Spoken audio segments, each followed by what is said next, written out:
হাদিসের মধ্যে মালহামা নামে একটা শব্দ আছে। কি শব্দ? নবীজি বলেছেন ইউফ্রেটিস নদী, মানে ফোরাত নদী। ইউফ্রেটিস কোন নদী? এই ফোরাত নদী অচিরেই তার ভূগর্ভস্থ সোনার পাহাড় বের করে দিবে। ফোরাত নদী অচিরেই তার সোনার পাহাড় বের করে দিবে এবং ওই সোনাকে নিয়ে মারামারি করতে আসবে যে মানুষগুলো, তাদের মধ্যে প্রত্যেক 100 জনের মধ্যে 99 জন মানুষ মারা যাবে। আর একজন ব্যক্তি যে বেঁচে থাকবে সে ধারণা করবে আমি সেই ব্যক্তি যে সোনাটা পাবো। আর মুসলিমদেরকে নবীজি বলছেন তোমরা যদি ওই সময় ওই জায়গায় থাকো, কোন মুসলমান যদি সেটা দেখে, তোমরা সেই সময় হাতও দিবে না। আরেকটা হাদিস এসেছে যে অচিরেই রোমকরা, পশ্চিমারা আরবদের সাথে চুক্তি ভঙ্গ করবে এবং 80টা পতাকা নিয়ে তাদের বিরুদ্ধে যুদ্ধে নেমে যাবে। কয়টা পতাকা? 80টা। প্রত্যেক পতাকার নিচে থাকবে 12,000 করে সৈন্য। কত হাজার? একটা যুদ্ধে এত বেশি 99% মানুষ মারা যাওয়াটা স্বাভাবিক না, এটা অস্বাভাবিক। ঢাল তলোয়ার AK-47 এর যুদ্ধে এমনটা হবে না বা হয় না। হয়তো এমন কোন অস্ত্র সেখানে প্রয়োগ করা হতে পারে, এটা আমাদের ধারণা, আল্লাহ ভালো জানেন, যে অস্ত্রগুলো দিয়ে অল্প সময়ে বেশি বেশি মানুষ মেরে ফেলা সম্ভব। ঠিক যেমন এখনকার নিউক্লিয়ার ওয়েপন্স বা থার্মোনিউক্লিয়ার ওয়েপন্স হতে পারে, আল্লাহ ভালো জানেন। বিশ্ববাসী এরকম একটা মালহামা দেখার অপেক্ষায় আছে। এই মালহামার পরে আসবে ইমামুল মাহদী। ইমামুল মাহদীর পরে আসবে ঈসা ইবনে মারইয়াম। ঈসা ইবনে মারইয়ামের পরে আসছে ইসলামিক খেলাফত। ওই খেলাফত থেকে খলিফা এই শব্দটা নিয়ে কথা হচ্ছে। আমি আবু বকর সিদ্দিক ছিলাম রাদিয়াল্লাহু আনহু। ফেরেশতারা বলছেন আপনি কি এমন কাউকে পৃথিবীতে পাঠাতে চান গিয়ে রক্তপাত ঘটাবে অথবা ফাসাদ সৃষ্টি করবে? এটা বললাম এখনকার বিশ্বে এগুলোই আমাদের কাজ। তো আল্লাহ পাক বলছেন ইন্নী আ'লামু মা লা তা'লামুন, ইন্নী আ'লামু মা লা তা'লামুন। দেখো আমি যা জানি তোমরা সেটা জানো না।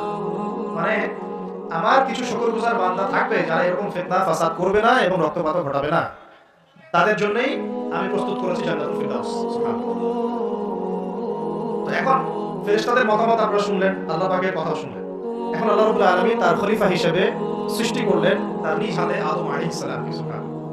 প্রথম মানবকে, তিনি নবীও হলেন, তিনি প্রথম মানব এবং তিনি খলিফা। এখন আদম আলাইহিস সালামকে তার স্ত্রী সহ জান্নাতে থাকতে দেওয়া হলো। এই ঘটনা আপনারা জানেন। ইবলিস এসে প্ররোচিত করলো। তার আগে ইবলিসকে বলা হয়েছিল সিজদা করো, সবাই সিজদা করলো, ইবলিস করলো না। মনে আছে? এটা তো আপনারা জানেন। ওইদিকে আমি আর সময় নষ্ট করছি না। ইবলিস সিজদা না করে কাফের হয়ে গেল। আর আদম আলাইহিস সালাম এবং হাওয়া আলাইহিস সালামকে জান্নাতে থাকতে দেওয়া হলো। বলা হলো যে এখানে থাকো, কিন্তু ওয়ালা তাকরাবা হাদিহি শাজারা, এই গাছের কাছে যাবে না। ইবলিস ফুসলিয়ে ফাসলিয়ে তাদেরকে গাছের কাছে নিয়ে গেল, যেভাবে আমাদেরকে ফুসলিয়ে বাপের দিকে নিয়ে আসে ঠিক এভাবেই। ঠিক আছে? এখন আমাদের পিতামাতা একটা ভুল করে ফেললেন। মানুষ মাত্রই কি হবে? আমাদের পিতামাতা ভুল করে ফেললেন। এটাই তো হাদিসের ব্যাখ্যা, কুল্লু বনি আদম খাতা। প্রত্যেকটা বনু আদমেরই কি আছে? ভুল আছে। খায়রুল খাতাইন আত-তাওয়াবিন, যারা তওবা করে তারা হচ্ছে উত্তম ভুলকারী। তো আমাদের পিতা কিন্তু ভুলের উপর অটল থাকলেন না। ইবলিস যেমন তার মতে অটল থাকলো যে আমি সিজদা করি নাই, তো কি হয়েছে? খলাকতানি মিন নার ওয়া খলাকতাহু মিন তিন। আমাকে সৃষ্টি করেছেন আপনি আগুন দিয়ে, ওকে সৃষ্টি করেছেন মাটি দিয়ে। ইবলিসের চরিত্র। যে ভুলের উপর অটল থাকে, সংশোধন করে না, সেই ইবলিসের অনুসারী। বুঝতে পারছেন? ইবলিস কি এখানে সঠিক ছিল না? নাউজুবিল্লাহ, কখনোই না। আল্লাহ পাক তাকে আদেশ করেছেন আদম কিসের তৈরি সেটা দেখার দরকার নেই। আল্লাহ পাক আদেশ করেছেন বাস তোমাকে সিজদা করতে হবে। এখন আমরা যেমন আল্লাহ পাকের আদেশের সামনে অনেক সময় এরকম দলিল উপস্থাপন করি, এটা কেন করবো, এটা কেন করবো, তাই না? পর্দা কেন করবো, নামাজ কেন করবো, যাকাত কেন দেওয়া লাগবে, এগুলো ইবলিসের চরিত্র। আর ইবলিস চ্যালেঞ্জ করলো আল্লাহকে, আল্লাহ পাক তাকে বের করে দিলেন, ফাখরুজ মিনহা ফাইন্নাকা রাজিম, এখান থেকে বের হও, তুমি অভিশপ্ত। ওয়া ইন্না আলাইকা আল-লা'নাতা ইলা ইয়াউমিদ্দিন, কিয়ামত পর্যন্ত তোমার উপর লানত, অভিশাপ। বড় চালাক, সে বলল যে আমাকে কিয়ামত পর্যন্ত অবকাশ দিন, আদিরনি ইলা ইয়াউমি ইউবা'আসুন, আমাকে কিয়ামত পর্যন্ত অবকাশ দিন। আল্লাহ পাক বলেন ইন্নাকা মিনাল মুনযারিন, যে তুমি অবকাশপ্রাপ্ত অন্তর্ভুক্ত একজন, ছেড়ে দিলাম তোমাকে, কিয়ামত পর্যন্ত হায়াত দেওয়া। এবার সে বলছে ফাবিমা আওয়াইতানি, হে আল্লাহ, যে আদমের জন্য আপনি আমাকে বের করে দিলেন, আমি চ্যালেঞ্জ করছি। ইবলিসের চ্যালেঞ্জটা মাথায় লিখে রাখেন, মাথায় লিখে রাখেন। ইবলিস বলছে ফাবিমা আওয়াইতানি লাআকুদান্না লাহুম সিরাতাকাল মুস্তাকিম, যার জন্য আপনি আমাকে এখান থেকে বের করে দিলেন, আমি তার সরল পথে ওত পেতে বসে থাকবো। কিভাবে বসে থাকবো? ওত পেতে। ثم لآتينهم من بين أيديهم ومن خلفهم وعن أيمانهم وعن شمائلهم ولا تجد أكثرهم شاكرين, আমি তাদের ডান দিক থেকে আসবো, বাম দিক থেকে আসবো, সামনে থেকে আসবো, পিছন থেকে আসবো, আপনি বেশিরভাগ আদম সন্তানকে শুকরগুজার পাবেন না। কে বললো এটা? ইবলিসের এই কথা সত্য নয়, তবে এখন সত্য হয় না? কিভাবে সত্য সেটা আগে হাদিস থেকে দেখেন ধরে। আমি আর গভীরে ঢুকে আছি।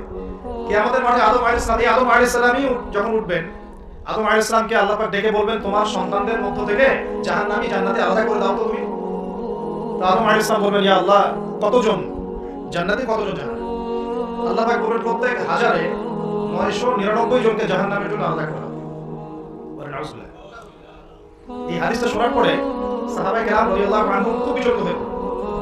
তখন নবী সাল্লাল্লাহু আলাইহি ওয়াসাল্লাম আশ্বস্ত করলেন যে ওই যে 1% জান্নাতি দেখা যাচ্ছে এগুলো উম্মতে মুহাম্মাদের মধ্যেই বেশি হবে ইনশাআল্লাহ। তবে কোন উম্মতে মুহাম্মাদি যে নামাজ পড়ে না, রোজা রাখে না, যাকাত দেয় না, শরীয়তের বিধিবিধানের কোনো পরোয়া করে না, কুরআনটা পর্যন্ত তেলাওয়াত করতে চাচ্ছে না, সেই উম্মতে মুহাম্মাদি কথা বলা হচ্ছে কি? নাকি যারা নিজেদের জান মাল সময় শ্রম সবকিছু ঢেলে দিয়ে দিনের জন্য নিজেকে নিবেদিত প্রাণ করে, কাদের কথা বলা হচ্ছে? এটা আপনারা নিজেরাই বোঝেন, এটা আমার বোঝানোর দরকার নেই। এখন বুঝেন তাহলে পার্সেন্টেজটা কত হবে। ইবলিসের কথা তাহলে সত্য হলো। ইবলিস কি বলল? ওয়ালা তাজিদু আকসারাহুম শাকিরিন। বেশিরভাগকে আপনি শুকরগুজার পাবেন না। আল্লাহ পাক নিজেও এই কথা বলেছেন সূরা সদের মধ্যে, ওয়া কালিলুম মিন ইবাদিয়াশ শাকুর। আমার শুকরগুজার বান্দা খুব কম হবে। অন্য একটা জায়গাতে আছে। এখন আল্লাহ রাব্বুল আলামিন আদম আলাইহিস সালাম আর হাওয়া আলাইহিস সালামকে জান্নাতে রাখলেন। তারা যে ফল খেয়ে ভুল করে ফেললেন, আল্লাহ পাক তখন তাদেরকে সাথেই বের করে দেন নাই। সাথে বের করে দেন নাই, বরং ফাতালাক্কা আদম মির রাব্বিহি কালিমাত। আদম আলাইহিস সালাম আল্লাহর কাছ থেকে কিছু কালিমা বা বাক্য শিখে নিলেন। সুবহানাল্লাহ। ফাতাবা আলাইহি, ওই কালিমা ওই বাক্য দিয়ে আল্লাহ আদম আলাইহিস সালাম তওবা করলেন। ওই কালিমা ওই বাক্য দিয়ে আল্লাহ আদম আলাইহিস সালাম কি বললেন? আবার বলছি, ওই কালিমা ওই বাক্য দিয়ে আদম আলাইহিস সালাম কি করলেন? তওবা করলেন। আবার বলছি, ফাতালাক্কা আদম মির রাব্বিহি কালিমাত। আদম আলাইহিস সালাম তার রবের কাছ থেকে কিছু কালিমা শিখে নিলেন।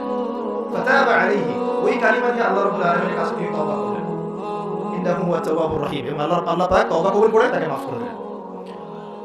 ওই বাক্যটা কি ছিল সেটা একটু শুনি। ওই বাক্যটা ছিল রব্বানা, আপনারা বলেন রব্বানা যালামনা আনফুসানা ওয়া ইন লাম তাগফির লানা ওয়া তারহামনা লানাকুনান্না মিনাল খাসিরিন। মানে অর্থ হচ্ছে, হে আমাদের রব, রব্বানা যালামনা আনফুসানা, আমরা নিজেদের নফসের উপর জুলুম করেছি, ওয়া ইন লাম তাগফির লানা, আপনি যদি আমাদেরকে মাফ না করেন, ওয়া তারহামনা, আমাদের উপর রহম না করেন, লানাকুনান্না মিনাল খাসিরিন, আমরা অবশ্যই ক্ষতিগ্রস্তদের অন্তর্ভুক্ত হয়ে যাব। এই কালিমা শিখলেন কে? আদম আলাইহিস সালাম তার রবের কাছ থেকে। এই কালিমা, এই দোয়া দিয়ে তিনি তওবা করলেন। আল্লাহ রাব্বুল আলামিন তাকে মাফ করে দিলেন। তবে তিনি বলে দিলেন আর জান্নাতে থাকা হচ্ছে না। কুল নাহবিতু মিনহা জামিআ, আল্লাহ বলেন তোমরা এখন সবাই পৃথিবীতে নেমে যাও। ফাইম্মা ইয়াতিয়ান্নাকুম মিন্নী হুদান, নেমে যাও পৃথিবীতে, কিন্তু জেনে রাখো পৃথিবীতে আমার পক্ষ থেকে তোমাদের কাছে হেদায়েত যাবে। কি যাবে? হেদায়েত মানে আসমানি কিতাব, নবী রাসূল। আসমানি কিতাব, নবী রাসূল এগুলো আসবে তোমাদের কাছে। ফামান কুল নাহবিতু মিনহা জামিআ ফাইম্মা ইয়াতিয়ান্নাকুম মিন্নী হুদান ফামান তাবিআ হুদায়া, যে আমার এই হেদায়েতের অনুসরণ করবে, ফালা খাউফুন আলাইহিম ওয়া লা হুম ইয়াহজানুন, তাদের কোনো ভয় নাই, কোনো দুশ্চিন্তা নাই। যে জান্নাত থেকে গিয়েছো ওই জান্নাতে ফিরে আসবে ইনশাআল্লাহ। এটা একটা কথা। আর ওয়াল্লাযীনা কাফারু ওয়া কাযযাবু বিআয়াতিনা, কিন্তু যারাই আমার ওই হেদায়েতকে মিথ্যা প্রতিপন্ন করবে, অস্বীকার করবে, কুফরি করবে, ঠিক আছে, উলাইকা আসহাবুন নার, এরা হবে জাহান্নামের অধিবাসী, হুম ফিহা খালিদুন, এখানে তারা চিরস্থায়ী। আল্লাহ পাকের বক্তব্য একদম সহজ সরল পরিষ্কার না? দুনিয়াতে যাচ্ছ যাও, এটা চিরস্থায়ী নয়। এই সময়টুকুর মধ্যেই আমার পক্ষ থেকে কি আসবে? বলেন, হেদায়েত আসবে। মানে যুগে যুগে নবী রাসূল আসবেন, আসমানি কিতাব আসবে। ফামান তাবিআ হুদায়া, তোমাদের মধ্যে যারা এই নবী রাসূলদেরকে মানবে, আসমানি কিতাব সমূহকে মানবে, তাদের কোনো টেনশন নাই, কোনো ভয় নাই, আবার জান্নাতে ফিরে আসবে ইনশাআল্লাহ। আর যারা নবী রাসূলকে মানবে না, আসমানি কিতাবের পরোয়া করবে না, নিজের প্রবৃত্তির দাসত্ব করবে, উলাইকা আসহাবুন নার, তারা জাহান্নামে যাবে, সেখানে চিরস্থায়ী। হিসাব কি সহজ না কঠিন? একদম সহজ কথা আল্লাহ পাক। এবার এই যে সিলসিলা শুরু, আদম আলাইহিস সালামকে আল্লাহ পাক কি বলেছেন? কি শব্দটা বলেছিলাম? খলিফা। এবার আদম আলাইহিস সালাম পৃথিবীতে এসে কি আবারও নতুন করে কোনো ভুল করেছিলেন? বলেন তো দেখি। উত্তর না, করেন নাই। মানে কান্নাকাটি করতে করতেই বছরের পর বছর চলে গেছে, শুধু কাঁদতে কাঁদতেই বছরের পর বছর চলে গেছে। পরবর্তী ভুল যেটা আমরা দেখি সেটা হলো হাবিল আর কাবিলের ভুল। কাবিল তার ভাই হাবিলকে হত্যা করেছে, তাই না? হিংসা বশবর্তী করতে হয়। ওই যে এখনো দেখবেন আমাদের সমাজে যে ভাইয়ে ভাইয়ে মারামারি, এটা সেই হাবিল কাবিলের সুন্নত। এখানে আমরা কাবিল হব না, বলে হাবিল হব। প্রয়োজনে হাবিল হয়ে থাকবো, তাও কাবিল হতে চাই না। কারণ নবী সাল্লাল্লাহু আলাইহি ওয়াসাল্লাম বলেছেন পৃথিবীতে প্রথম হত্যাকাণ্ড সংঘটিত করেছে কাবিল। ভালো করে শুনেন, যারা এই পথে আছেন ভালো করে শুনেন। পৃথিবীতে প্রথম হত্যাকাণ্ড সংঘটিত করেছে কাবিল। এই কারণেই কিয়ামত পর্যন্ত যত মানুষ খুন হবে, খুন, এই সমস্ত খুনের পাপের একটা অংশ কাবিলের আমলনামায় গিয়ে যুক্ত হবে। মনে করায় দেই, কাবিল একজন নবীর সন্তান। কার সন্তান? নবীর সন্তান। লূত আলাইহিস সালামের স্ত্রী একজন নবীর স্ত্রী। নূহ আলাইহিস সালামের স্ত্রী একজন নবীর স্ত্রী। আবু লাহাব সর্বকালের সর্বশ্রেষ্ঠ মানব মুহাম্মদ সাল্লাল্লাহু আলাইহি ওয়াসাল্লামের চাচা। আবার ফিরআউনের ওই স্ত্রী, তার নাম, দাসীর নাম কি? আসিয়া। তাহলে আমরা আমাদের বংশ আমাদের রং, আমাদের জাতীয়তা, আমাদের অর্থ সম্পদ, আমাদের টাকা পয়সা, আমাদের স্ট্যাটাস, আমাদের ভাষা, আমাদের এই গোত্র বিভাজন, এগুলো আমাদেরকে আল্লাহ পাকের আযাব থেকে বাঁচাতে পারবে না। যদি যদি না আমরা আল্লাহ পাকের হুকুম আহকাম মেনে চলি। একজন নবীর ছেলে কোথায় যাচ্ছে? একজন নবীর স্ত্রী কোথায় যাচ্ছে? লূত আলাইহিস সালামের স্ত্রী কোথায় যাচ্ছে? আবু জাহেল কি আল্লাহ নবী সাল্লাল্লাহু আলাইহি ওয়াসাল্লামের চাচা ছিল না? আবু লাহাব কি চাচা ছিল না? তাহলে কিসের অহংকার? কিসের অহংকার? কিসের ফুটানি? কিসের গর্ব? শুধু তাকওয়াই পারবে আমাদের সেভ করতে, আর কিছু না। অনেক গভীর হয়ে যাবে, বের হয়ে আসে। আদম আলাইহিস সালাম তার জীবদ্দশায় আল্লাহ পাকের জমিনে যতদিন থেকেছেন, তিনি কি আল্লাহর বিধান মেনেছেন না শয়তানের বিধান মেনেছেন? তার উপর আল্লাহ পাক কিছু নাযিল করেন নাই? সহিফা নাযিল করেছেন, অবশ্যই করেছেন না? এমনকি কিভাবে কাপড় পরিধান করতে হবে, কিভাবে চাষবাস করতে হবে, কিভাবে এই পৃথিবীতে বেঁচে থাকতে হবে, এগুলো আল্লাহ রাব্বুল আলামিন জিবরাইল আলাইহিস সালামের মারফতে শিখিয়েছেন। মানুষ কাপড় পরা জানতো না, কে শিখিয়েছেন? আল্লাহ পাক। আল্লাহ পাক পোশাক নাযিল করেছেন। শুরুতে মানুষ গাছের ছাল পাতা পরে থাকতো না, এগুলো মিথ্যা কথা। আল্লাহ রাব্বুল আলামিন আসমান থেকে পোশাক নাযিল করেছেন প্রথম।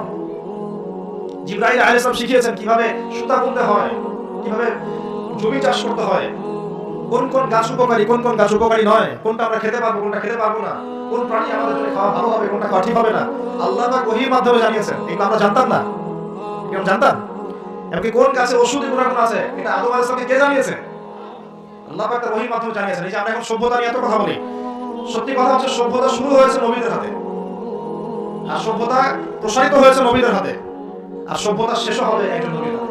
সেটার নাম কি? ঈসা আলাইহিস সালাম। Very good. সেটার নাম কিন্তু ঈসা ইবনে মারইয়াম। তার হাতে সভ্যতা শেষ হবে।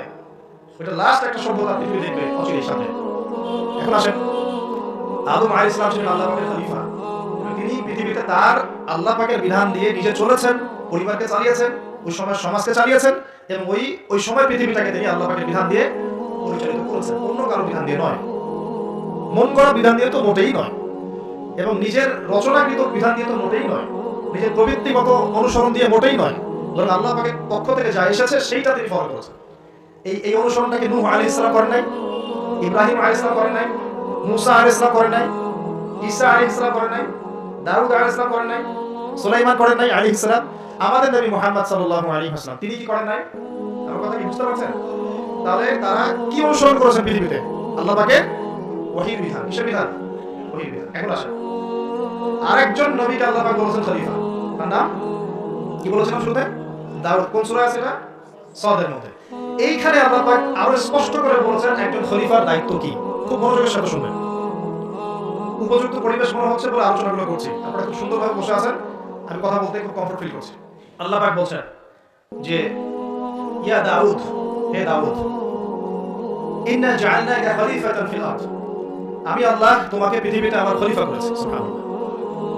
হে দাউদ, আমি তোমাকে পৃথিবীতে আমার খলিফা করেছি। এখান থেকে বলতে গিয়ে আপনাকে বলছিলাম যে দাউদ আলাইহিস সালাম এই জেরুজালেম থেকে 40 বছর বিশ্ব শাসন করেছিলেন। কত বছর? দাউদ আলাইহিস সালাম এই জেরুজালেম থেকে, যেখানে এই লড়াইগুলো হচ্ছে এখন, এখান থেকে তিনি 40 বছর বিশ্ব শাসন করেছেন। এবং তারপরে তার সন্তান সুলাইমান আলাইহিস সালাম আরো 40 বছর তার বাবার চেয়েও দাপটের সাথে এই বিশ্ব শাসন করেছেন। এবং তারা ছিলেন তখন মুসলিম। তারা ছিলেন তখন কি? মুসলিম। কিন্তু এখন যে ইসরায়েলকে আপনারা দেখছেন, তারা ওই শাসনটাকে ফিরিয়ে আনার চেষ্টা করছে, কিন্তু ভুল একটা পথে। ভুল পথটা কোথায়? তারা মনে করে তাদের একজন মাসিহ আসা এখনো বাকি আছে, এবং তারা মাসিহুদ দাজ্জালকেই তাদের মাসিহ মনে করে। আল্লাহ পাক তাদের মাসিহ পাঠিয়েছিলেন, সেই মাসিহের নাম হচ্ছে ঈসা আলাইহিস সালাম, কিন্তু তারা নিজেরা তাদের মাসিহকে চিনতে ভুল করে হত্যার চেষ্টা করেছেন। তারা নবীদেরকে হত্যা করা জাতি, এমনকি তারা আমাদের নবী মুহাম্মদ সাল্লাল্লাহু আলাইহি ওয়াসাল্লামকেও হত্যার চেষ্টা করেছে একাধিকবার। তারা মাসিহ ঈসা আলাইহিস সালামকে হত্যার চেষ্টা করেছিল, আল্লাহ পাক উঠিয়ে নিয়েছেন, এবং তাদেরকে পরীক্ষা ফেলে আল্লাহ পাক মাসিহুদ দাজ্জালকেই তাদের কাছে মাসিহ মনে করে দিয়েছেন। এখন তারা দাজ্জালের জন্য তাদের প্ল্যাটফর্মটা রেডি করছে। এই কারণেই এই সংঘাতগুলো আপনারা দেখছেন। দাজ্জালের কনসেপ্টটা না বুঝতে পারলে এখনকার জিওপলিটিক্সটা বুঝতে পারবে না। ইউনাইটেড নেশনস আপনাদেরকে জিওপলিটিক্স বোঝাতে পারবে না। জিওপলিটিক্সটা বুঝতে হলে দাজ্জালের কনসেপ্ট লাগবে। তাদের ধারণা তাদের মাসিহ আসলে পরে তারা ওই ফিলিস্তিন থেকেই, জেরুজালেম থেকেই আবার বিশ্ব শাসন করবে, এটা ওরা ধারণা করে। এই ধারণায় তারা বিগত 100 বছর থেকে কাজ করে যাচ্ছে। কত বছর থেকে? এবং কাজ করতে করতে করতে করতে এখন দেখেন কি অবস্থা। প্রায় বেশিরভাগ জায়গায় তারা দখল করে ফেলেছে। তারা রাজনীতি নিয়ন্ত্রণ করে ফেলেছে, তারা রাষ্ট্র গঠন করে ফেলেছে, তারা রাজধানী পর্যন্ত ঘোষণা করেছে, তারা অর্থনীতি নিয়ন্ত্রণ করে ফেলেছে, তারা ব্যাংকিং ব্যবস্থা নিয়ন্ত্রণ করে ফেলেছে, ব্যবসা বাণিজ্যের বড় বড় সেক্টর নিয়ন্ত্রণ করে ফেলেছে, প্রযুক্তিগুলো নিয়ন্ত্রণ করে ফেলেছে, অস্ত্রশস্ত্রগুলো মজুত করে ফেলেছে। এখন তারা যা ইচ্ছা তাই করতে পারে। এই কাজগুলো তারা কেন করছে এটা আপনারা বুঝতে পারছেন না।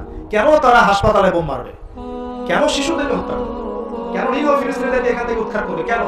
আপনার তো একটা কুকুরের গায়ে লাথি মারতে মায়া লাগে, মায়া লাগে না? কিভাবে নির্দয়ভাবে এই কাজগুলো তারা 100 বছর থেকে করতে পারছে?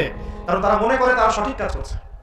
তারা মনে করে যে তারা এই জায়গার মূল মালিক, এই জায়গার মূল মালিক তারা এটা মনে করে।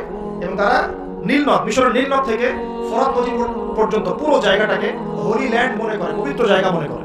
এবং তারা মনে করে যে আল্লাহ পাক তাদেরকে ওই জায়গাটা দিয়েছেন, এই জায়গায় ফিলিস্তিনের থাকার কোনো অধিকার নাই। এই কারণেই তারা মুসলমানদের উপর বিগত এই 70-80 বছর থেকে, বলা যায় প্রায় 100 বছর থেকে, কারণ 1914 সালে তারা ঢুকেছে, এখন 2023 সাল চলছে, এই পুরো সময়টা জুড়ে তারা যে নির্বিচার বাড়িঘর দখল করা, জমি দখল করা, ধর্ষণ, শিশু হত্যা, ভাইদেরকে কারাগারে নিক্ষেপ করা, নির্বিচার হত্যাযজ্ঞ, এগুলো কেন চালাচ্ছে? কারণ তারা মনে করে ওই জায়গাটা তাদের, এবং তারা মনে করে যে তাদের মাসিহ আসা মাত্রই তারা ওইখান থেকে বিশ্বটাকে শাসন করবে। এবার কি মিলাতে পারছেন বিষয়টা কোন দিকে যাচ্ছে? এবং সত্যি কথা বলতে কি, তাদের মাসিহ, তারা যাকে মাসিহ মনে করে, সেই মাসিহ দাজ্জাল সত্যি সত্যি সেখান থেকে আসবেও এবং ইহুদিদেরকে নিয়ে সে বিশ্ব শাসন করবেও। দাজ্জাল আসবেও এবং ইহুদিদেরকে নিয়ে সে বিশ্ব শাসন করবেও। এটা আমাদের নবী সাল্লাল্লাহু আলাইহি ওয়াসাল্লাম বলে গেছেন। এটা হবে সর্বশেষ জালেমদের শাসন, সর্বশেষ। এবং কত দিন শাসন করবে সেটাও নবীজি বলে গিয়েছেন সাল্লাল্লাহু আলাইহি ওয়াসাল্লাম। আল্লাহ নবী বলে গিয়েছেন সে শাসন করবে 40 দিন। কতদিন? যার প্রথম দিনটা হবে 1 বছরের সমান, অলৌকিক না বিষয়টা। দ্বিতীয় দিনটা হবে 1 মাসের সমান, তৃতীয় দিনটা হবে 1 সপ্তাহের সমান, বাকি দিনগুলো হবে আমাদের দিনের মতো। পৃথিবীর সামনে এটা অপেক্ষা করছে, পৃথিবীর সামনে এটা আসা অপেক্ষা করছে মাত্র। এই যে ওদের দৌরত্ব আপনি দেখছেন জায়নিস্টদের, এটা এমনি না। এই পশ্চিমা মদত, আমেরিকার সাহায্য, ব্রিটেনের সাহায্য, পুরো পশ্চিমা বিশ্বের সাহায্য, এত শক্তি, এত দাপট তারা দেখাচ্ছে, যা ইচ্ছা তাই করে ফেলছে। ইচ্ছা হলে 200টা বাচ্চাকে মেরে ফেললাম, কেউ বলার কিছু নাই। আশপাশে আরব কান্ট্রিগুলো তাকায় তাকায় ফুটবল খেলা দেখছে, ঠিক আছে? সবাই সর্বোচ্চ এতটুকু বলতে পারে আমরা নিন্দা জানাই, আমরা তীব্র প্রতিবাদ জানাই। এতটুকু। আরবের তেল সব নিয়ন্ত্রণ করে ফেলেছে। আরবের চতুর্পাশে তার প্রতিবেশী রাষ্ট্র স্থাপন করেছে এবং প্রত্যেকটা রাষ্ট্রে সে মুনাফিকদেরকে বসিয়ে দিয়েছে। এত কিছু কিভাবে করতে পারছে? কি মনে হয় আপনাদের কাছে? এমনি নয়, এর সাথে মাসিহুদ দাজ্জাল একটা গভীর সম্পর্ক আছে। এবং দাজ্জাল এই ইহুদিদেরকে নিয়েই বিশ্ব শাসন করবে, নবী সাল্লাল্লাহু আলাইহি ওয়াসাল্লাম বলে গেছেন। আর এই ইহুদিরা নবীর যুগে কি হালে ছিল? বনু কুরাইজা, বনু কাইনুকা, বনু নাজির, এই 3টা কওমের সাথে আল্লাহ নবী নিজে সশস্ত্র যুদ্ধ করেছেন, করে ওদেরকে বের করে দিয়েছেন মদিনা থেকে। তারপর তারা খায়বারে গিয়ে আশ্রয় নিয়েছে। আলী রাদিয়াল্লাহু আনহু এই খায়বার বিজয় হয়েছে। সবাইকে বের করার পরে নবীজি ইন্তেকালের কয়েকদিন আগে বলে গিয়েছিলেন, বাকি যারা আছে অবশিষ্ট এদেরকে তোমরা এই জাজিরাতুল আরব থেকে বের করে দিও। কে বলে গিয়েছিলেন? এখন তার উম্মত দেখেন কি অবস্থা। চারপাশে বসে, ওই জেরুজালেমের চারপাশে আরব রাষ্ট্র নবাব আছে, বসে বসে তামাশা দেখছে 100 বছর হয়ে গেল। আমি এই জায়গা থেকে আসছি, ওইখান থেকেই দাউদ আলাইহিস সালাম বিশ্ব শাসন করেছিলেন। আল্লাহ পাক তাকে বলছেন খলিফা। কি করেছিলেন তিনি? আল্লাহ পাক তাকে বলছেন, ইয়া দাউদ, মনোযোগের সাথে শুনুন, হে দাউদ, ইন্না জাআলনাকা খলিফাতান ফিল আরদ, আমি আল্লাহ তোমাকে এই জমিনে খলিফা করেছি। সুবহানাল্লাহ। এবং এই জমিন বলতে কিন্তু এখন জেরুজালেম, আরদ মানে এখানে কিন্তু ওই বাইতুল মুকাদ্দাস, তিনি ওখান থেকেই বিশ্ব শাসন করেছিলেন। তোমার দায়িত্ব কি হে দাউদ? তোমার কাজটা কি? ফাহকুম বাইনান নাস বিল হক, সূরা সাদ। তোমার কাজ হচ্ছে মানুষের মাঝে, অনুসারী জনগণের মাঝে তুমি ন্যায় বিচার প্রতিষ্ঠা করবে। কি করবে? তার মানে একজন যে কেউ, একজন মেম্বার হোক, একজন চেয়ারম্যান হোক, একজন এমপি হোক, একজন মন্ত্রী হোক, একজন পিএম হোক, যাকে আল্লাহ পাক যেখানে দায়িত্ব দিবেন, খলিফা হিসেবে তার কাজ কি বলেন তো? ফাহকুম বাইনান নাস বিল হক, সত্য ন্যায়ের মানদণ্ডে মানুষের মাঝখানে বিচার ফয়সালা, বাস, এটা আপনার কাজ। নেতৃত্ব দিলার দোষের কিছু নাই, নেতৃত্ব পেলেও দোষের কিছু নাই, কিন্তু ফাংশনটা কি? একজন খলিফার কাজটা কি? আবু বকর সিদ্দিক কেমন খলিফা ছিলেন? ওমর কেমন ছিলেন? ওসমান কেমন ছিলেন? আলী কেমন ছিলেন? রাদিয়াল্লাহু আনহুম আজমাইন। তারা এই আয়াতের উপর আমল করতেন, ফাহকুম বাইনান নাসি বিল হক, মানুষের মাঝখানে ন্যায় বিচার করো। ন্যায় বিচার কথা বলা হচ্ছে, ন্যায় বিচার। এখন ন্যায় বিচার কতটুকু কি হচ্ছে না হচ্ছে না আপনারা আমার চেয়ে ভালো জানেন, আমি সবই কথা বলতে চাই না, কিন্তু আমাদের কাজ এতটুকুই, যাকে আল্লাহ যেখানে দায়িত্ব দিবেন ন্যায় বিচার। আরো আল্লাহ বলছেন, আয়াতটা শেষ হয়নি, আর সামনে একটু আছে। আল্লাহ বলছেন, ওয়ালা তাত্তাবিউল হাওয়া, ন্যায় বিচার করো এবং নিজের হাওয়া প্রবৃত্তির অনুসরণ করো না, নিজের মন গড়া বিধান অনুসরণ করো না, নিজের প্রবৃত্তি দাসত্ব করো না। যদি করো তাহলে কি হবে? ইউদিল্লাকা আন সাবিলিল্লাহ, তাহলে আল্লাহ পাকের এই সরল পথ থেকে ওই প্রবৃত্তির অনুসরণ তোমাকে বিচ্যুত করবে। কার কথা এগুলো? আল্লাহর কথা। ইন্নাল্লাযীনা ইউদিল্লুনা আন সাবিলিল্লাহ, নিশ্চয় যারা আল্লাহ পাকের সরল পথ থেকে বিচ্যুত হয়ে গেছে, লাহুম আযাবুন শাদীদ, তাদের জন্য কঠিন শাস্তি আছে। আযাবুন শাদীদ মানে কঠিন শাস্তি আছে। বিমা নাসু ইয়াউমাল হিসাব, এই কারণে যে তারা হিসাবের দিনটা ভুলে গিয়েছে। এই দুটো আয়াত শোনাই দিলাম আপনাকে। আল্লাহ পাক যাকে যেখানে দায়িত্ব দিবেন সব সময় এই দুটো আয়াত মাথায় রাখবেন। যে আল্লাহ পাক আপনাকে দাউদ আলাইহিস সালামের মতো কাজ দিয়েছেন, আল্লাহ পাক আপনাকে আদম আলাইহিস সালামের মতো কাজ দিয়েছেন। যাকেই দেখ X Y Z whoever he is, এটা আমাদের দেখার বিষয়। আমরা ধর্মতান্ত্রিক দৃষ্টিকোণ থেকে শুধু মূলনীতিগুলো বলবো। তাহলে এখানে খলিফার কাজ কি বুঝতে পারলাম? মানুষের মাঝে ন্যায় বিচার প্রতিষ্ঠা করা, প্রবৃত্তির দাসত্ব না করা। যদি করি তাহলে কঠিন শাস্তি অপেক্ষা করছে। এখন আসেন, আল্লাহ নবী সাল্লাল্লাহু আলাইহি ওয়াসাল্লাম কি এই আয়াতের উপর আমল করে যান নাই? গিয়েছেন না যান নাই? তার জীবদ্দশায়, তার 23 বছরের এই নববী জীবনে কেউ কখনো জুলুমের শিকার হয়েছিল? বলেন তো, কেউ বলতে পারবে বুকে হাত দিয়ে যে একজন মানুষ জুলুমের শিকার হয়েছে? তার রেখে যাওয়া ইসলামের এই প্ল্যাটফর্মের উপরে আবু বকর সিদ্দিক শাসন চালিয়েছেন 2.5 বছরের মতো। আবু বকর সিদ্দিকের সময় কি কেউ জুলুমের শিকার হয়েছিল? তিনি কি এই আয়াতগুলোর উপর আমল করেছিলেন না করেন নাই? তিনি একজন সফল খলিফা ছিলেন। আমরা খলিফা এবং খেলাফা দুটো ব্যাখ্যা বুঝতে পারলাম। যে খলিফা আল্লাহ পাকের বিধান মেনে বিচার ফয়সালা করে, ওই শাসন ব্যবস্থাটাকেই বলা হয় খিলাফা। এটা নতুন কোনো মৌলবাদী শব্দ নয়। আমরা ভুল বুঝি, আমাদেরকে ভুল বোঝানো হয়। একজন খলিফা যে আল্লাহ পাকের বিধান অনুযায়ী বিচার ফয়সালা করে, তার ওই শাসন ব্যবস্থাটাকে বলা হয় খিলাফা, যেটা আসবে স্বামী ঈসা আলাইহিস সালামের হাতে। এখন আপনি সর্বোচ্চ পর্যায়ে যান বিশ্বের ইউনাইটেড নেশনস, এখানে খিলাফা কায়েম আছে? অনেস্টলি বলেন, এখানে কি আল্লাহর বিধান দিয়ে বিচার ফয়সালা করা হয়, নাকি ওদের পশ্চিমাদের মন করা বিধান দিয়ে করা হয়? 100-200 কেন, একদিনে যদি 1000টা বাচ্চাকে বোম মেরে হত্যা করে দেয়, তারপরে ওরা ইসরায়েলের পাশে থাকবে, বলবে আমরা আমাদের বন্ধুর পাশে আছি। আমাদের যদি এর পরেও চোখ না খুলে, তাহলে নিশ্চিত আমরা ইন্টারনালি ব্লাইন্ড, আধ্যাত্মিকভাবে অন্ধ হয়ে গেছি। আর যারা অন্ধ তারাই তো অন্ধ, যারা অনুসরণ করবে। আমি জানি আমাদের উপর লেভেলে যারা আছেন তারা এগুলো সব ভালো করেই বোঝেন, কিন্তু পরিবেশ পরিস্থিতির কারণে অনেক সময় তারা সত্য কথা বা সাহস করে অনেক কিছু বলতে পারে না। তারা অবশ্যই বোঝেন, তারা মুসলিম পরিবার থেকে এসেছেন। আমাকে বলেন, তাদের যে সিস্টেম, এই সিস্টেমের মধ্যে যে অর্থ ব্যবস্থাটা আছে, এটা সুদ ভিত্তিক না সুদ বিবর্জিত? তাহলে এটা কি আল্লাহ পাকের কোরআনের সাথে গাদ্দারি হয়নি? তাহলে ওর আন্ডারে থাকলে কি আমরা সত্যিকারের খেলাফা গায়ে করতে পারবো? ও যে মিডিয়াগুলো চালায়, এই মিডিয়াতে ও যা মানুষকে বোঝায় তাই। একজন মুসলমানকে যদি সন্ত্রাসী উপস্থাপন করে, সারা বিশ্ব বলে হ্যাঁ সন্ত্রাস। একজন ব্যক্তি, আমি নাম মেনশন করছি না, গণহারে মানুষ হত্যা করেছে, তাকে শান্তিতে নোবেল পুরস্কার দেওয়া হয়েছে। এই হলো ওদের চরিত্র। Media, political system, banking system, ওদের প্রযুক্তি, এগুলো কোনটা মুসলমানের সাথে? কোনটা কি মুসলমানের সাথে? সবগুলো করেছে ওদের সাথে। ওখানে গিয়ে আমরা সর্বোচ্চ কি করতে পারি? আমরা হয়তো যে ফিদেল ক্যাস্ট্রোর মতো একটা ভাষণ দিতে পারবো, অথবা ওই গাদ্দাফির মতো একটা ভাষণ দিতে পারবো। যারাই সেখানে দাঁড়িয়ে লম্বা লম্বা লেকচার দিয়েছে, গরম গরম বক্তব্য দিয়েছে, ওদের সবাইকে হয় মেরে দেওয়া হয়েছে, আমাদের ক্ষমতাচ্যুত করা হয়েছে। আমাদের চোখ কবে খুলবে? এটা একটা কুফরি শক্তি। এটা এই পৃথিবীর সবচেয়ে বড় শিরক, সবচেয়ে বড় তাগুত, সবচেয়ে বড় কুফর। এর গোড়ায় গিয়ে আমাদের আঘাত করতে হবে, এবং সে আঘাতটা আমরা করতে পারবো না, আমরা জানি। সে আঘাতটা করবে ইমাম মাহদী ঈসা আলাইহিস সালাম। আমি জানি আমরা কিছু করতে পারবো, আমি আপনাকে করতেও বলছি না কিছু। ভবিষ্যৎটা বলে দিচ্ছি ইনশাআল্লাহ, এই বৈশ্বিক এই শিরক আর কুফর তাগুতের গোড়ায় শিকড়ে আঘাতটা করবে কে? ইমাম মাহদী ঈসা আলাইহিস সালাম। তারপরে আবার জেরুজালেম থেকে বিশ্ব শাসন হবে ইনশাআল্লাহ। তখন প্রত্যেকটা মুসলমানের হক অধিকার রক্ষা করা হবে। তখন মুসলমানরা এইভাবে মাথা নত করে বাঁচবে না, মাথা উঁচু করে বাঁচবে ইনশাআল্লাহ। এত সহজ যে মুসলিম বাচ্চাদেরকে বোমের হত্যা করে ফেললো। আমি আপনাদেরকে দলিল দিলে রাত 2টা-3টা বেজে যাবে। একজন সাহাবীর হত্যার প্রতিশোধ নেওয়ার জন্য নবী সাল্লাল্লাহু আলাইহি ওয়াসাল্লাম 30,000 সৈন্যবাহিনী রেডি করে রোমানদের বিরুদ্ধে যুদ্ধ করতে পারেন। কয়জন সাহাবী? আবার একজন দিনী বোন, মুসলিম রমণী মহিলা সাহাবীর ইজ্জতের বিনিময়ে পুরা বনু কুরাইজার সাথে নবী যুদ্ধ করেছেন। নবী একজন রাষ্ট্রদূত পাঠিয়েছিলেন, খ্রিস্টানরা ওই রাষ্ট্রদূতকে হত্যা করেছিল। এই একজন সাহাবীকে হত্যার প্রতিশোধ নেওয়ার জন্য আল্লাহ নবী সাল্লাল্লাহু আলাইহি ওয়াসাল্লাম মুতার যুদ্ধে চলে গিয়েছেন। কি মনে করেছে মুসলমানদেরকে ওরা যা ইচ্ছা তাই করবে? যখনই মুসলিমরা ইসলামের পক্ষে কথা বলার চেষ্টা করে অথবা শক্ত অবস্থান দেখানোর চেষ্টা করে, ওরা কয়েকটা অস্ত্র প্রয়োগ করে, স্যাংশন দিয়ে দিব, তারপরে কি করবো, টাকার মান কমিয়ে দিব, ভিসা বাতিল করে দিব। অনেক সমস্যা। ওদের কাছে এরকম 70 থেকে 72টা অস্ত্র থাকে, একটা একটা করে প্রয়োগ করে। স্যাংশন একটা অস্ত্র, ভিসা একটা অস্ত্র, টাকার মান ইনফ্লেশন হবে একটা অস্ত্র, ঋণ দেওয়া বন্ধ করে দেবে একটা অস্ত্র, আইএমএফ এর বন্ধ দিব একটা অস্ত্র। এর অস্ত্র শেষ নাই। এগুলো আপনারা সবাই বুঝবেন না, পলিটিশিয়ানরা বুঝবেন। এই শক্তিটা, এই পুরো পশ্চিমাদের এই পুরো শক্তিটা, আমি বলছি না তাদের মধ্যে ভালো মানুষ, এটা বলছি না, এটা যারা নিয়ন্ত্রণ করে তাদের নাম জায়নিস্ট। তারা কারা? এই জায়নিস্টরা কখনোই মুসলমানদের সাথে কাজ করবে না।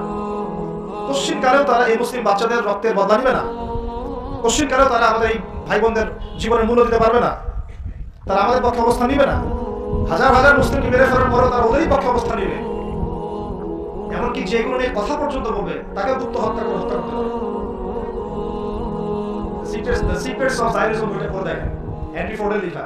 উনি নিজেও একজন ওদের একজন ছিলেন, বের হয়ে এসেছেন, পরে সৎপথে এসে বইটা লিখেছেন। বইটা পড়ে দেখেন, পড়াশোনা করেন। আমাদেরকে চোখ কান খোলা রেখে চলতে হবে। আমি এই মূল জায়গা থেকে আস্তে আস্তে শেষের দিকে আসতেছি, একটু মনোযোগ ধরে রাখেন। এটা হলো খেলাফা এবং খলিফার ফাংশন। এখন আবু বকর সিদ্দিক এটা আমল করে দেখেন নাই? উমর ইবনে খাত্তাব তার 10 বছরের শাসন, কত বছর? এই 10 বছরে আপনি একজন মানুষ দেখান যে অনাহারে মারা গেছে, দারিদ্র সীমার নিচে ছিল, বা ওই 10 বছরে একজন মুসলিম বোনের ইজ্জত হানি করা হয়েছে, একটা বাচ্চাকে হত্যা করতে পেরেছে, বা একজন মুসলিম ভাইকে অন্যায়ভাবে হত্যা করেছে, বা শুধু মুসলমানদের উপরে গরম গরম কথা পর্যন্ত বলছে, একটা দলিল ফেলে দেখেন আমাকে। 10 বছর আর দেখাতে পারবে না। বরং মানুষ চাকরি ছেড়ে দিচ্ছে এসে, ইয়া আমির মুমিনিন, আমার কোর্টে তো মামলাই আসে না, আমাকে অযথা বেতন দেন কেন? এই যে বর্তমান রাষ্ট্র ব্যবস্থার কাঠামো ওমর রাদিয়াল্লাহু আনহু দিয়েছেন, তার জীবনী পড়ে দেখেন, ইতিহাসগুলো পড়ে দেখেন। এখন এই 10 বছর যদি এভাবে চালানো যায়, তাহলে আমরা কেন এখন দুর্বল হচ্ছি? আরো সামনে যান, ওই 10 বছরে ওমর রাদিয়াল্লাহু আনহু এই বাইতুল মুকাদ্দাস জয় করেছিলেন, মনে আছে? উটের পিঠে তিনি একবার চলেছেন, তারপর ভিত্তকে উঠিয়েছেন, ওটা নিয়ে কাজী নজরুল ইসলাম কবিতা লিখেছিলেন। এগুলো এখন নাই কবিতাটা। এটা তো আমিরুল মুমিনিন কবিতা ছিল একটা আগে, ওটা তো আপনারা করতে পারেন না। কেন করতে পারেন না এটা আপনারা বুঝবেন। কেন বলা যাচ্ছে না? কি সমস্যা হচ্ছে? করলে কি হবে? কোথায় নিয়ে যাচ্ছি আমরা বাচ্চাদেরকে? এখন কোন দিকে নিয়ে যাচ্ছি বাচ্চাদেরকে আমরা? আসলে ইসলামী শিক্ষা ছাড়া আপনি যত শিক্ষায় শিক্ষিত করেন না কেন, পরকালে আপনি পস্তাবেন, আমরা পস্তাবো না। পরকালে আপনি পস্তাবেন যে আমি আমার সন্তানকে কেন এই শিক্ষা দিয়ে আসলাম না। হয়তো আজকে রব্বির হামহুমা কামা রাব্বায়ানি সগীরা বলতে পারতো, এখন তো সেটাও পারছে না। উসমান রাদিয়াল্লাহু আনহু খেলাফতের পর আরো 12 বছর, কত বছর? একটা ঘটনা দেখান আমাকে, মুসলিমদের অধঃপতনের বা মুসলমানদের অপদস্থ করেছে একটা ঘটনা। এরপর আলী ইবনে আবি তালেবের আরো প্রায় 2 বছর, ওই সময় দেখেন। আমি বলেছিলাম 1200 বছর প্রায়। তারপর উমাইয়ারা শাসন করেছে প্রায় 97 বছর, কত বছর? নিজেদের মধ্যে অনেক সমস্যা হয়েছিল। যেমন এখন আমাদের সবাই মুসলিম ভাই পলিটিক্যালি নিজেদের মধ্যে সমস্যা হয় না, এরকম সমস্যা হয়েছিল উমাইয়া খেলাফতে, উসমান রাদিয়াল্লাহু আনহুর সময়, আলী ইবনে আবি তালেবের সময়। কিন্তু কখনো বাইরের শত্রুদের কাছে আমরা পরাজিত হই না। মানে আমার ঘরে কি সমস্যা আছে, আমি সেটা ঘরে বুঝবো। ভাইয়ের সাথে ভাইয়ের সমস্যা হচ্ছে, ওকে ঠিক আছে, হাতাহাতি হয়েছে, মারামারি হয়েছে, অস্ত্র নিয়ে মুখোমুখি হয়েছি, এটা আমার ঘরের সমস্যা। কিন্তু বহির্বিশ্বে মুসলমানদের উপর চোখ লাগিয়ে কথা বলেছে এমন একটা জাতি খুঁজে পাবে। 97 বছর উমাইয়ারা করেছে। তারপরে আব্বাসীয়রা এসেছে, আব্বাসীয়রা এসে প্রায় 550 বছর চালিয়েছে। কত বছর? এর পর আসে মামলুক, তারপরে ফাতেমিরা, ওইদিকে কর্ডোভাতে ছিল ইসলামিক খেলাফত, ওই আন্দালুসিয়ায়, এখনকার স্পেন ইত্যাদি, এগুলো সব আমাদের ছিল। তারপরে সালাহউদ্দিন আইয়ুবী রাহিমাহুল্লাহ আইয়ুবী শাসন এসেছে। তারপরে জেঙ্গিদের শাসন এসেছে, মোগলদেরটা জানেন আপনারা, আফগানদেরটা জানেন, এমনকি হিন্দুস্তান পর্যন্ত দেখেন নাই? এটা পুরো আমাদের আওতাভুক্ত ছিল এক সময়, ইংরেজ আসার আগ পর্যন্ত। এভাবে বিশ্ব এগিয়ে গেছে ইসলামের হাত ধরে। কখনো কাউকে জোর করে ফোর্স করে মুসলমান করানো হয় নাই, কখনো কোনো অমুসলিমের অধিকার খর্ব করা হয়নি। কারণ একজন অমুসলিম যদি আমাদের আন্ডারে থাকতো, তার অধিকার সবার আগে নিশ্চিত করা হয়েছে। যাকাত সবাই প্রদান করতো, সালাত আদায় করতো, সবাই কোরআন পড়া ছিল, উলামায়ে কেরামদেরকে সম্মান করা হতো, মসজিদ মাদ্রাসা করে তোলা হয়েছিল, সুদ ছিল না, মানুষ হালাল খেত, এবং মুসলিমরা একটা ঐক্যবদ্ধ সামরিক শক্তি ছিল। আস্তে আস্তে আস্তে আস্তে বিগত বেশি দিন না, আমার স্টাডি হচ্ছে বিগত মাত্র 100 থেকে 150 বছর, লাস্ট 100 থেকে 150 বছরে আমাদের পুরো টেবিলটাই উল্টে গেছে। এক্স্যাক্টলি উসমানী খেলাফতের পতনের সময় থেকে 1914 সালে এটা পতন ঘটেছে, প্রথম বিশ্বযুদ্ধের সময়। এরপর থেকেই কেন জানি এই যে বিগত 100 বছরে পুরো বিশ্বের চিত্রটাই উল্টে গেল। যারা আমাদেরকে কর দিত এক সময়, ট্যাক্স, ওরা এখন আমাদেরকে বলে ঋণ দিব কি দিব না। সুবহানাল্লাহ, চিন্তা করেন এই বিষয়টা। যারা আমাদেরকে ট্যাক্স দিয়ে আমাদের জমিতে থাকতো, ওরা আমাদেরকে বলে লোন লাগলে অ্যাপ্লাই করতে হবে, শর্ত সাপেক্ষে দিতে পারে, তারপর চলা সুদে। ওরা বলে যে পলিটিক্যাল সিস্টেম আমাদের কেমন হবে, ও ইন্টারফেয়ার করতে চায়, ও এসে নাক গলাতে চায় যে তোমাদের রাষ্ট্র ব্যবস্থা কিভাবে চলবে। ওরা এসে এখন ঠিক করে দেয় যে আমাদের সংস্কৃতি কেমন হবে, আমাদের শিক্ষানীতি কেমন হবে, ইত্যাদি ইত্যাদি। যে জেরুজালেমে ঢোকার আগে ওদেরকে 10 বার চেকিং করতে হতো, ওখানে আমরা ত্রাণ পাঠাতে পারছি না। ওখানে আমরা মুসলমানরাই আমাদের ভাইকে ত্রাণ পাঠাতে পারছি না। নির্বিচারে মানুষ মারছে, কিন্তু আমরা গিয়ে প্রতিহত করতে পারছি না, আমরা ফোর্স করাতে পারছি না। আপনি বিশ্বাস করেন, বাংলাদেশে যারা উপর থেকে নিচু লেভেলে যে সেক্টরে মানুষ আছেন, এদের মধ্যে বহু ইমানদার মানুষ আছে, বহু ইমানদার মানুষ আছে। পলিটিশিয়ানদের মধ্যে, র্যাবে, বিজিবিতে, আর্মিতে, আনসারে, প্রত্যেকটা জায়গায় এমন বহু মানুষ আছে যাদেরকে যদি আপনি পাঠাতেন যে যাও ওই জালেমদের বিরুদ্ধে অস্ত্র ধরো, দেখতে ওরা বুক পেতে শহীদ হয়ে যেত। বহু মানুষ আমাদের দেশে আছে, ইমান আমরা লালন করি বলেই তো কখনো হচ্ছে আমাদের জায়গা, আমাদের জমি, আমাদের ভাই, আমাদের বোন, আমাদের বাচ্চাকে মেরে শেষ করে ফেললো, আমরা সামান্য প্রতিবাদটুকু করতে পারছি না। প্রতিবাদ করার প্ল্যাটফর্মটা কোথায়? জাতিসংঘে যেতে হবে। জাতিসংঘে গিয়ে প্রতিবাদ করে লাভটা কি হবে? ও বলবে যে আমি তার পাশে আছি, সবাই নিবে। বাংলাদেশের মতো ছোট একটা দেশ যে পরিমাণ সাহস দেখিয়েছে, মানে আরবের বড় বড় মুসলিম রাষ্ট্রগুলো সেই সাহস দেখাতে পারে না। কিসের ওয়াইসি নাটক, সার্কাস মনে হয় লাগে। 110-20 জন বসবে, খ্যাপসা খাবে, খ্যাপসা খ্যাপসা আর ওই যে কি ফাহাম একটু খাবে বসে বসে, কোকা-কোলা পান, কোকা-কোলা, স্প্রাইট। শেষমেশ সবাই মিলে একটা সিদ্ধান্তে আসলো যে নিন্দা জানানো দরকার। নিন্দা জানাই। কেন নিন্দা জানাই? আরবের জনগণ তো খেপে যাবে। জনগণ তো ইমানদার, জনগণ বলবে যে আপনারা কিছু করেন না কেন? ওদেরকে দেখানোর জন্য মিটিংটা আয়োজন। আজ পর্যন্ত কি পদক্ষেপটা নিয়েছে? 15,000 মানুষের জীবনের মূল্য কি এই 1500 টাকার ত্রাণে চলে যাবে? এত ত্রাণ দিলে হয়ে যাবে? কেউ কিন্তু বর্ডার পর্যন্ত বন্ধ করে রেখে দিয়েছে যে এখানে আসতে দিন। এই হিস্ট্রি একদিন 2 মিনিট না, আমি এক মিনিট বলতে পারবো না। আপনারা ডক্টর রাকিব সার্জানি এবং ডক্টর আলী মোহাম্মদ সাল্লাহি তাদের ইতিহাসের বইগুলো পড়েন। ফিলিস্তিন নিয়ে বহু কিতাব আছে। এটা বিশাল ইতিহাস। এটা এখন অক্টোবর মাসের ঘটনা না, এটা অক্টোবর মাসের 6 তারিখে নতুন করে শুরু হয়েছে মাত্র। এটা প্রায় 97 বছর থেকে চলছে। কখনো এই রমজানে, কখনো সেই রমজানে, কখনো এই ইস্যু নিয়ে, কখনো সেই ইস্যু নিয়ে, কখনো নিজেরাই এটাকে সৃষ্টি করে। করতে করতে আস্তে আস্তে আস্তে 76 ভাগ জায়গা ওরা এখন দখল করে ফেলছে। আর আমি বললাম এদের সাথে দাজ্জালের মারাত্মক সম্পর্ক আছে, সামনে বুঝতে পারবেন। এটা একদিন 2 দিনের ইতিহাস নয়। আর এই প্রতিহতটা মানুষ আজকে নতুন করে করছে এমন নয়, প্রতিহত করেছে অনেকেই। অনেক সংগঠন এখানে প্রতিহত করে করে করে করে চলে গেছে। এখন না হয় আপনি হামাসকে দেখতে পাচ্ছেন, আগে তো সে ছিল না। ইন্তেফাদার আগে তো সে ছিলই না। নতুন করে তাকে প্রথম শুরু করেছিল ইখওয়ানুল মুসলিমিন। তার আগেও ওই যে কাসসাম ব্রিগেড, আপনার নাম শুনেছেন, ইজউদ্দিন কাসসাম, উনি প্রথম শুরু করেছিলেন 1935 সালের দিকে। ইতিহাসগুলো পড়তে থাকে কিভাবে তার আস্তে আস্তে এই জায়গায় ঘাটে গেছে। এখন তার কত শক্তিশালী আমাদের কল্পনার বাইরে। আমরা আমাদের আল্লাহ রাব্বুল আলামিনের কাছে দোয়ার চ্যানেল খোলা আছে। আমরা আমাদের মন থেকে দোয়া করবো ইনশাআল্লাহ। বলতে পারলে বলবো, লিখতে পারলে লিখবো, পণ্য বয়কট করতে পারলে করবো, আমরা কূটনৈতিক সম্পর্ক ছিন্ন করতে পারলে করবো। আমাদের পক্ষে যা করার সম্ভব তাই করবো। আমাদের তো হাত বাঁধা। দেখেন, আপনি চিন্তা করেন, চারপাশে আরব রাষ্ট্রগুলো তামাশা দেখছে, মাঝখানে মাত্র 27 একর বর্গ কিলোমিটার জায়গা, 27 একর জায়গা, এটার মধ্যে বন্দী হচ্ছে। সবাই মানে 22 লক্ষ মানুষকে একটা জায়গায় নিয়ে এসে বোম মেরে হত্যা করা। মানে ভাবটা এরকম যে ধরেন বাইতুল মোকাররমে সব মুসলমানকে ঢুকিয়ে বিষ প্রয়োগ করে হত্যা করা যাবে, এরকম স্প্রে করে হত্যা করা। অল্প একটু জায়গা, এর মধ্যে 22 লাখ মানুষকে ঢুকিয়ে দিয়ে বোম মেরে হত্যা করা। এর চেয়ে বড় জুলুম পৃথিবীর কোথাও দেখেন না। ওই জায়গাটাকে আল্লাহ পাক বরকতময় বলেছেন, ওই জায়গাটাকে আল্লাহ পাক বরকতময় বলেছেন। কেন ওই জায়গা থেকে আল্লাহ পাক বেশি বেশি শহীদ কবুল করছেন? সুবহানাল্লাহ। এটা বোঝেন, ওই জায়গা থেকে বেশি বেশি শহীদ আল্লাহর কাছে যাচ্ছে এবং তারা জীবিত, তারা জান্নাতে আছেন এখন ইনশাআল্লাহ। তবে শেষ করে দিয়ে একটা হাদিস দিয়ে, নবী সাল্লাল্লাহু আলাইহি ওয়াসাল্লাম এই জায়গা সম্পর্কে বলেছেন, শেষ জামানায় লা তাযালু তাইফাতুন মিন উম্মতি যাহিরিন আলাল হক লা ইয়াদুরুহুম মান খাযিলাহুম। আল্লাহ নবী সাল্লাল্লাহু আলাইহি ওয়াসাল্লাম বলেছেন, আমার উম্মতের একটা দল, সবাই না, একটা দল চিরদিন হকের উপর থাকবে, তারা যুদ্ধ করতে থাকবে। বিরোধিতাকারীরা তাদের কোনো ক্ষতি করতে পারবে না দুর্ভিক্ষ ছাড়া। কি ছাড়া? এই যে এখন বুঝতে পারছেন, দুর্ভিক্ষ ছাড়া, পানি নাই, খাবার নাই। বিরোধিতাকারীরা ওদের কোনো ক্ষতি করতে পারবে না দুর্ভিক্ষ ছাড়া। এবং তার সাহাবীরা জিজ্ঞাসা করছেন, ইয়া রাসূলুল্লাহ, তারা কোন এলাকায় যুদ্ধটা করবে? নবীজি বলছেন যে বাইতুল মুকাদ্দাস ওয়া মা হাওলাহা, বাইতুল মুকাদ্দাসের মধ্যে চারপাশে। একটা জায়গা আসছে যে দিমাশক, মানে যে সিরিয়ার দামেস্ক, এর মধ্যে চারপাশে। নবীজি বলছেন সর্বশেষ এই দলটা দাজ্জালের সাথে যুদ্ধ করবে। তো এই দিকে পৃথিবী যাবে। এখন আমরা আজকে সংক্ষিপ্ত আলোচনায় এতটুকু বোঝানোর চেষ্টা করলাম। দেখুন, আমরা পৃথিবীতে এমনি এমনি আসি নাই, আল্লাহ আমাকে খলিফা হয়ে এসেছে। আল্লাহ আমাকে খলিফার কাজ নিজে আল্লাহ পাকের বিধান মেনে চলা, তারপরে সবার আগে আমার পরিবারকে মানানোর চেষ্টা করানো। যদি পরিবার মানে আলহামদুলিল্লাহ, যদি না মানে দাওয়াত দেয় আমার কাজ এতটুকু পর্যন্ত।